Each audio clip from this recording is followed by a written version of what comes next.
Oh, hey guys. Okay, so this one here is for folks going to the Boundary Waters or just doing their first time canoe trip. Doesn't matter if it's one night, 2 nights, 5, 10, you know. But I want to just touch on some things. It's not a comprehensive list, but some stuff that some things to help you out with your expectations and also to help you not look like an idiot. Okay, it's a thing. Number one is when you go on a canoe trip, your feet are going to get wet. I mean, they're going to be wet pretty much the whole trip. And that's kind of a new concept. I've seen guys try and dance around from rock to rock.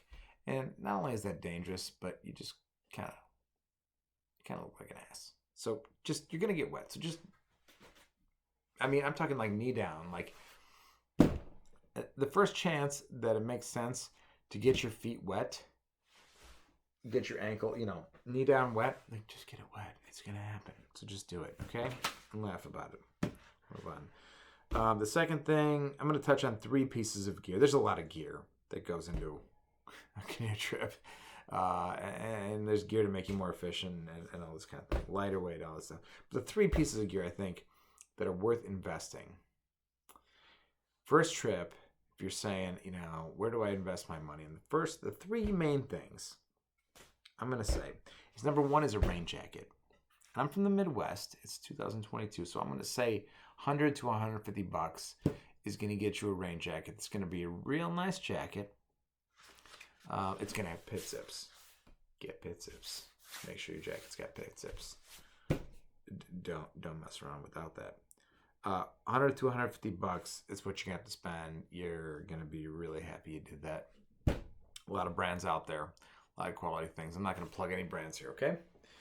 But I am going to say, don't base your purchase on freaking Amazon reviews. Go to an REI, something like that. Those are real reviews. Amazon reviews, people are reviewing that stuff before they've even had a chance to pull it out of the packaging. That's garbage, okay? Go to a place where people actually review this stuff. Go to another YouTube channel where people review gear. I think Outdoor Gear Lab or something like that. Man, there's a lot of places besides Amazon to read reviews. Go to every place besides Amazon. Number 2, knife.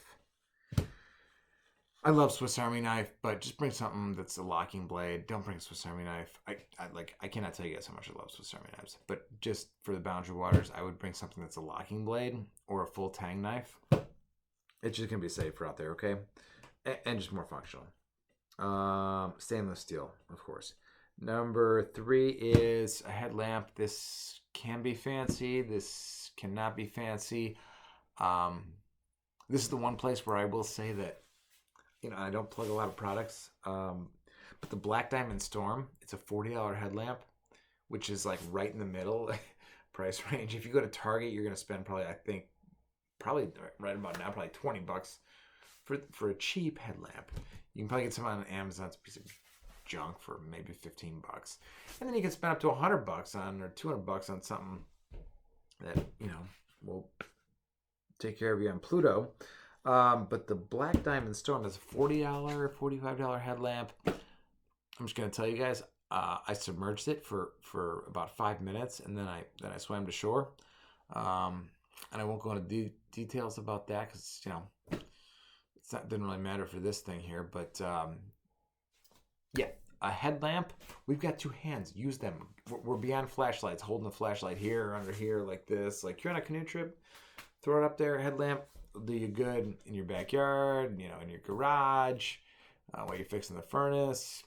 While you're cooking on the grill. I mean, there's a lot of applications for a good headlamp. So you're going to get your value out of what you invest in. So those are my 3 things there. I'm just going to bullet these things out here. Don't wear cotton socks. Dumb. Cotton pants, jeans, dumb. It rains up there. Just they don't, and stuff doesn't dry, so don't do that. If you invest in a good rain jacket, I'll allow you to wear cotton shirts. So don't go out and buy a bunch of wool. If you're watching your dollars and stuff like that, like everyone does their first trip.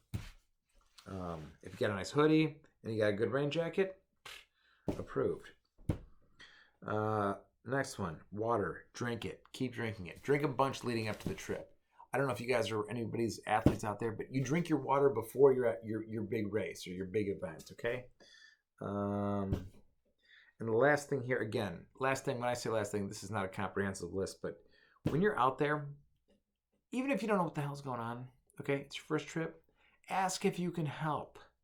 Okay, be a worker. Like, if you can think of something, that just ask to help. Like, that's the guys that have been doing this, the guys that are, having you on the trip, like that means the world to people out there, right? This is not an all-inclusive kind of vacation. If that's your thing, go do that. But this is something that, certain people find a lot of gratification in this kind of trip and just love this kind of a thing. So if you're out there for this, like, ask the other guys, what can I do? It will go so far. You will learn so much. You're going to have a great time. Like, my goodness, you're going to have a great time. Okay, wow, this has gone too long. 5:50. Bye.